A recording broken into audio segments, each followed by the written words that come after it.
From great hidden gifts to supposed divine messengers, the Boys comic is full of superheroes. That's why today on May Tales we bring you the power ranking of the original saga. Thank you so much for being here, and let's get started with the video. At number 25, we have none other than the son of Queen Maeve and the mastermind behind Victoria Comics, the legend himself. Genetics can be a curious thing, and in the case of Blarney Cock, his lineage doesn't guarantee his success. Despite being the son of one of the saga's most formidable figures, his potential is limited to being a simple member of the disturbed team known as Teenage Kicks. Blarney Cock's power level is above the average super, but still, he's no match for Hughie. In their very first encounter, Blarney meets his end at the hands of the inexperienced Hughie, a young rookie who has just joined the CIA agency known as the Boys. In the comics, each member receives a dose of Compound V. Thanks to this, Hughie is able to pierce right through Blarney. This version of Compound V is the latest creation of Jonah Vogelbaum, specially designed for the agency's agents.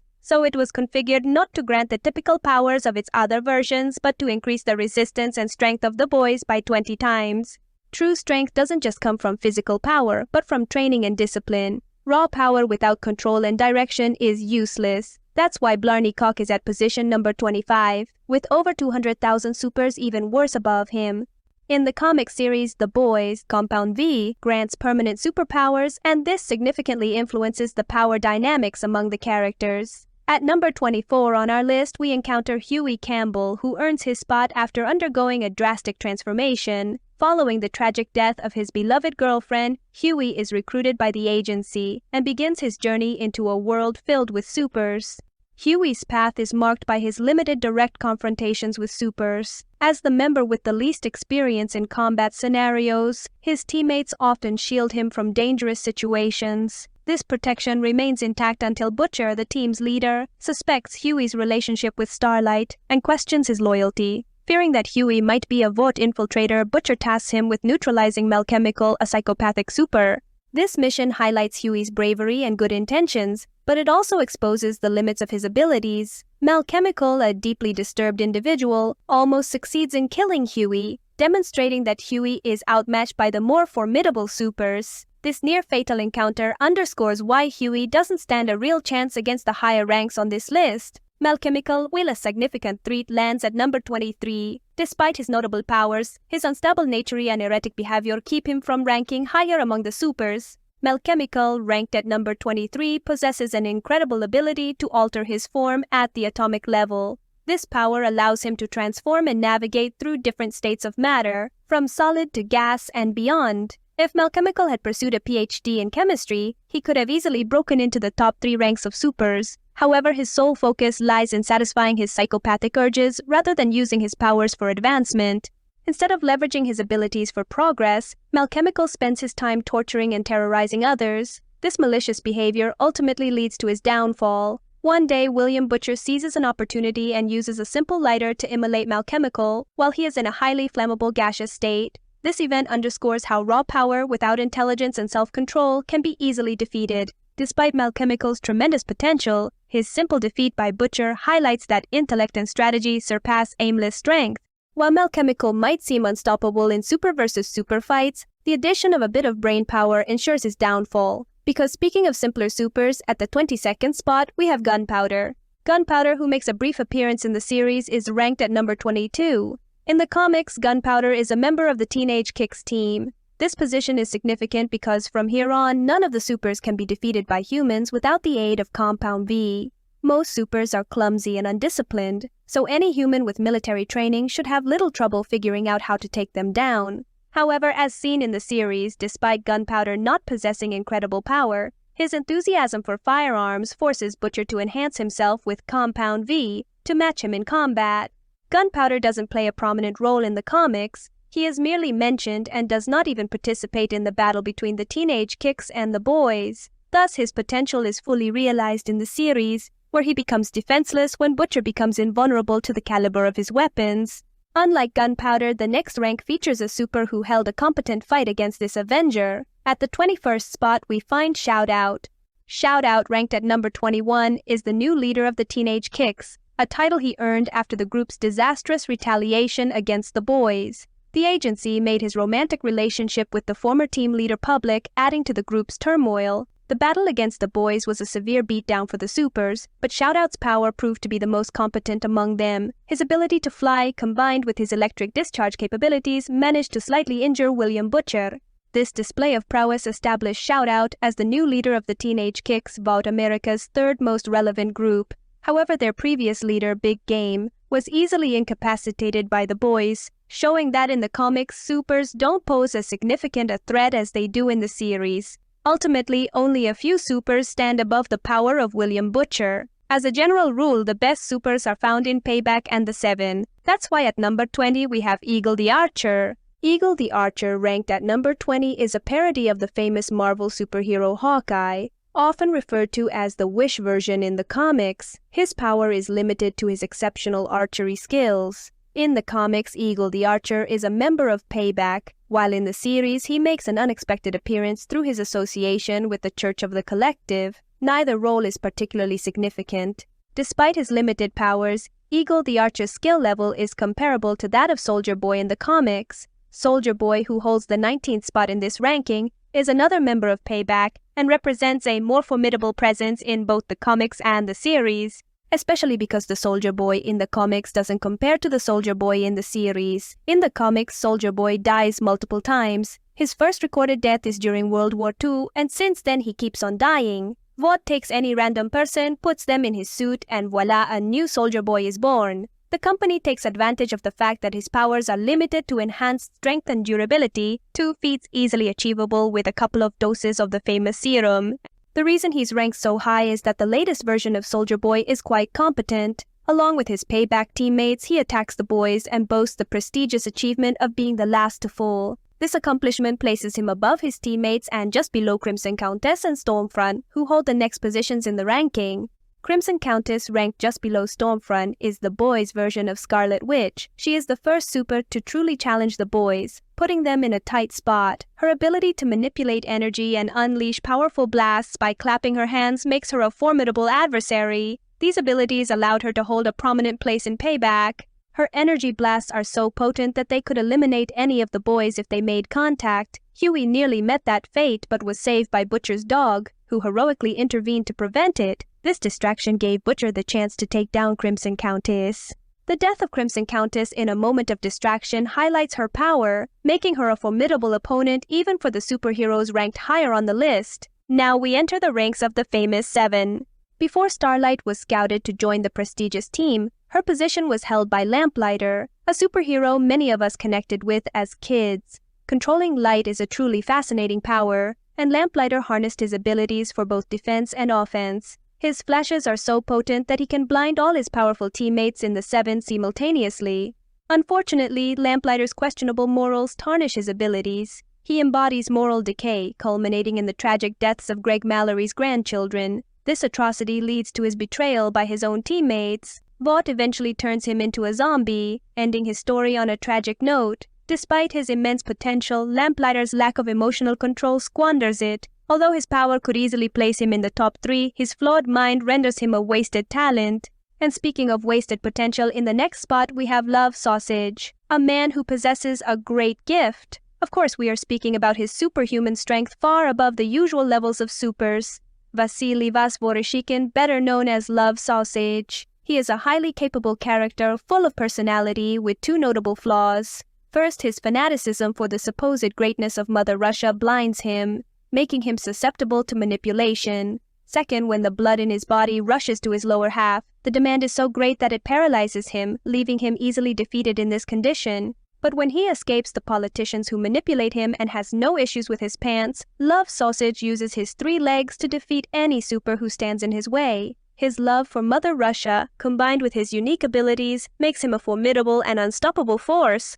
However, his American counterpart takes the next spot on the list. At position number 14, we have Mother's Milk. Mother's Milk, a member of the agency, has one of the most devastating backstories in the saga. Along with Homelander, he is one of the only beings to receive Compound V from gestation. His case is even more severe, as he received the unrefined version of the serum through his mother. Marvin, known as Mother's Milk, took time to manifest his powers, but when he did, it became clear that the wait was worth it. His super strength significantly surpasses that of his teammates, and his resilience and durability are on par with the strongest supers. Additionally, he possesses accelerated wound healing. His only drawback is the need for continuous lactation. He must consume his mother's milk to stabilize the compound V and remain alive. Without his mother, he wouldn't last a week. However, unlike the typical compound V user, Marvin is an expert strategist with exceptional combat skills. The mother's milk from the comics is a powerful being who could only be defeated by Butcher's immorality. In a fight against any of the previously mentioned supers, he would undoubtedly emerge victorious. Mother's milk from the comics could be considered on par with the 7. In a battle against the next rank, the winner would be uncertain. Next, we have the mysterious Jack from Jupyter. He is a human like any other, with the only difference being that when he says the word carpo, his body becomes invulnerable. Outside of this, he is an ordinary man with the ability to fly. This means that if the super doesn't say his magic word, he is as vulnerable as any other person. A weakness easily exploited. Jack from Jupyter lives a life of excess and debauchery, often found in morally questionable places, making him an easy target. When Butcher decides to eliminate him, he does so with little difficulty. The limits of Jack's invulnerability were never thoroughly tested in combat, so we leave him at number 13, giving him the benefit of the doubt. This uncertainty is similar to what we encounter with the next heroine. Starlight, the only genuinely good super, stands out for her purity and ethical conduct. Throughout the comics, she never causes harm to anyone, making her an ethical and moral beacon. She is a loyal life partner to Hughie, and her character is defined by her unwavering goodness. Starlight's power level has no limits when it comes to manipulating light, enabling her to create both defensive and offensive abilities. Unfortunately, her peaceful nature means that the true extent of her powers is never revealed. She never harms anyone other than herself, which keeps her full potential shrouded in mystery. Based solely on the comics, Starlight could be ranked anywhere from number 1 to 100. Her true strength lies in being a super capable of breaking the moral context in which she was introduced. Because speaking of morality, number 11, we have the famous Tek-Knight. Tek-Knight, often considered the Iron Man of the boys, he is a unique case. Despite not having compound V in his blood, he managed to become part of the payback team through his deranged determination. By utilizing advanced technology and devices he creates, Tek-Knight becomes the strongest human in the saga. His exoskeletal armor, equipped with energy weapons and gadgets, makes him a formidable opponent. Flying at great speeds and possessing incredible strength, Tek-Knight has no rival except his own mind, literally. The limitation of his potential lies in his addictions and mental disorders caused by a brain tumor. Tek-Knight began having intercourse with everything in his path, whether it was an inanimate object or an attractive teammate. He spared nothing. However, in his prime, Tek-Knight was a formidable rival with a very respectable power level that no one would want to face unless they were extremely powerful. Tek-Knight's life ends tragically when he is struck by concrete blocks while walking through the city, imagining he was saving the world from a meteor shower. But keep your head safe. Silver Kincaid holds our number 10 spot. She possesses powers similar to Marie Moreau and Victoria Newman in the series, with the ability to control the flow of blood at will. Raised in Godolphin Manor, the equivalent of the Red River Institute where head poppers were trained, Silver Kincaid is the best G-men ever produced. Unfortunately, the many abuses and atrocities she endured under the care of her supposed tutor were too much for her to bear. She ultimately used her power against herself, committing suicide. However, like Marie Moreau or Victoria Newman, her power is truly impressive, and theoretically only Homelander could surpass her. Speaking of Homelander, in the number 9 spot, we have Billy Butcher. A strange man who is as competent as he is ruthless, Billy Butcher is the leader of the boys. In the comics, the application of compound V grants him 20 times the strength and endurance of a normal human. However, what makes him truly dangerous is his intelligence, tenacity, and ability to adapt to any situation. Among his historical feats, he has the record of defeating any hero he sets his sights on. Sooner or later, they all fall to the relentless determination of William Butcher. Butcher is a ticking time bomb of rage and vengeance, destined for self-destruction. His only weakness is his constant concern for the well-being of his beloved Hughie, who reminds him of his cherished brother. If Butcher had never met Hughie, Compound V might have been wiped from the face of the earth. He is placed in this position because in a direct fight against the next ranks, William Butcher is not the favorite. In the next position, we find A-Train. The fastest man in the world, A-Train's speed at his prime is extreme. In the comics, his power level is so great that he holds the distinction of being the first replacement for the original cast of the 7. A-Train replaces Marathon not just as a natural successor, but because he is genuinely powerful. However, his immense power is also his greatest downfall. Although A-Train never loses his powers in the comics, he faces significant problems due to his abuse of Compound V. His physical and mental health deteriorate, and the pressure to maintain his status as one of the 7 leads to his undoing. By the end of events, A-Train is far from his prime, making him an easy target for Butcher. However, at his best, it is unthinkable that Butcher could neutralize such a powerful member of the 7. The 7 in the comics mark a before and after in the world of SUPERS. Each of its members stands several steps above the other supers. Vought ensures this by investing $9 billion in the training of the founding members, creating perfect products. In the comics, Vogelbaum doesn't just create Homelander but uses his expertise to devise the other 6 as well. That's why in the number 7 spot we have the Deep. Inspired by Aquaman, the comic version of the Deep is far superior to what we've seen in the series so far. In the comics, the Deep has the ability to fly, and holds the distinction of being the only member of the 7 to survive throughout the entire story. In his natural habitat, the Deep would be invincible. His powers allow him to form a marine kingdom and even control the Leviathan found in Antarctica. However, a series of bad decisions lead him to seek relevance in a place where no one respects him. Away from the ocean's depths, his infinite potential is reduced to merely earning a lot of money. Unlike in the series, the comic version of the Deep is not involved in any scandal or abuse of power. He is a gentleman who simply lost his way in the face of the banal materialism of modern society. The Deep is the only super in Vought's history to retain both his life and the wealth he earned, which earns him the well-deserved number 7 spot. But not all of the final 7 spots belong to the 7, because in the number 6 spot we have the female. Often compared to Wolverine, the female possesses an impressive healing factor and is William Butcher's preferred weapon. She has never failed any of her missions, regardless of the level of super she faces. She is so powerful that she can withstand a one-on-one fight against the formidable Stormfront, the Homelander before Homelander. She was also crucial in the Battle of Herogasm, where her ferocity helped the team achieve an improbable success in the mission. The female's only weakness in the comics is her unconditional loyalty. William Butcher betrays her and her partner, Frenchie, leading to their demise by explosive charges planted by the radical leader. However, in a direct fight, Butcher stands no chance against the strength and speed of Kimiko. Her story teaches us the dangers of loyalty, and speaking of loyal people, in the number 5 spot we have Stormfront, a man extremely loyal to his extremist Third Reich ideology and the undisputed leader of Payback. In the comics, Stormfront is a privileged individual whose main ability is weather manipulation, allowing him to generate powerful electric blasts. Stormfront also boasts some of the greatest strength and durability in the comic, complemented by his ability to fly. His belief in the supremacy of his power and Aryan race leads him to excessively underestimate his opponents, resulting in lethal situations against him.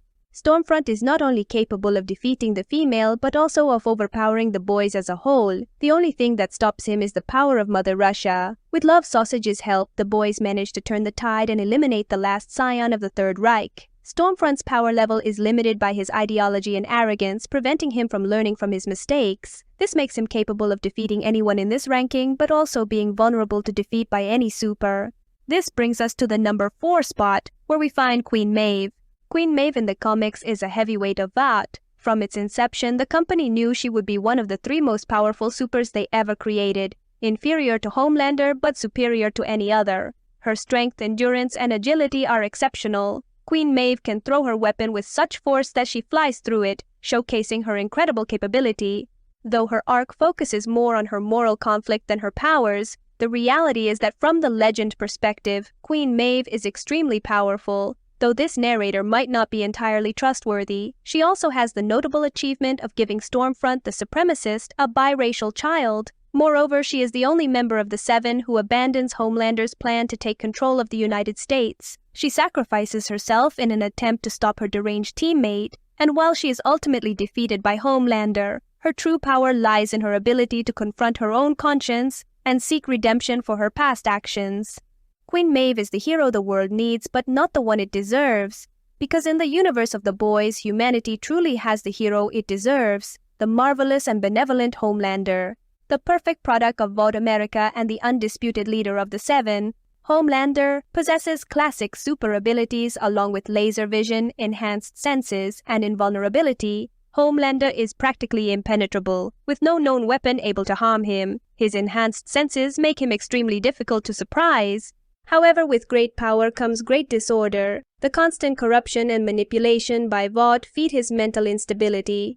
Homelander loses his way and dedicates his life to committing atrocities in an attempt to free himself from his handlers. Unbeknownst to him, Vought always had a containment plan in place since his birth, initially in the form of a nuclear bomb tied to the bunker where he spent his childhood, and later in his adulthood in the form of Black Noir. Black Noir is an exact clone of Homelander, created with a single mission: to eliminate Homelander if Vought gives the order. The day eventually arrives, and the battle between these two forces is devastating. This is why Black Noir holds the number 2 spot in our prestigious top rankings. The battle between Homelander and Black Noir is incredibly even. Despite his immense power, Black Noir barely survives the confrontation, becoming an easy target for the US military's artillery. Butcher delivers the finishing blow. Homelander and Black Noir are such powerful weapons that they can only be eliminated by each other. However, if we talk about power, the most powerful individual in the Boys comic is James Stillwell, the man behind Vought, who has been pulling the company's strings for the past 20 years. James Stillwell skillfully navigates the corruption and immorality of Vought and its government allies. He started as a mere assistant to Stan Edgar and evolved into the figure who controls everything from the shadows. This man is even feared by Homelander, who, despite manipulating him for years, didn't dare to eliminate him in the comic's final arc. James Stillwell stands out for his ability to manipulate and control. It doesn't matter if you're Homelander or his new assistant, everyone ends up playing his game. At the end of the story, James Stillwell emerges unscathed in the trial against Vought. He ties up loose ends so that the CEO goes to prison instead. As Cersei Lannister said, power is power. In The Boys, no one is more powerful than James, and his impunity proves it. However, your opinion is the most important. Don't forget to comment on what you think the correct top ranking would be, and where you would place the new heroes from the series. Thank you all for watching until the end. See you very soon. Bye.